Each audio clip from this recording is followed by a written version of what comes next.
One day in 2008, in the library of Oxford University, an American scholar discovered a navigation chart from Ming Dynasty China that had lain covered in dust for several hundred years, the Seldom Map.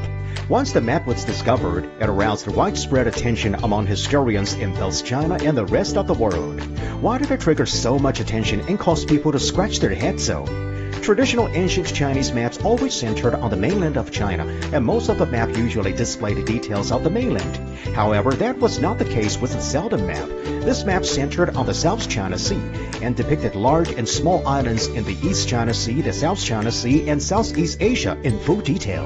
On top of displaying the locations of the islands, the cartographer used techniques from traditional Chinese landscape painting to illustrate the terrains of all the islands in Southeast Asia in detail. In the first half of the 17th century, the Seldom Map was the most accurate navigation chart of the South China Sea in the world. It was mysterious because nobody knows who actually drew this significant map.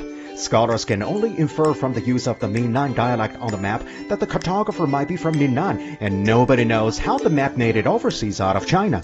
The Seldom Map has lain dust-laden for over 400 years, but its brilliance hasn't been buried into oblivion by the dust of history. By studying it, we can travel through time and glimpse the flourishing scene of thousands of Chinese and foreign merchant ships competing to set up first on the South China Sea 400 years ago. The map records 18 routes from the coastal areas of Fujian, China, heading to East Asia and Southeast Asia.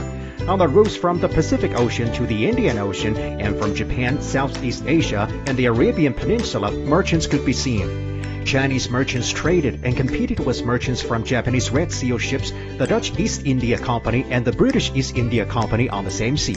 In the thriving transnational trade of the 17th century, China's porcelain was so popular that it was sold to Japan, Southeast Asia, and even Europe.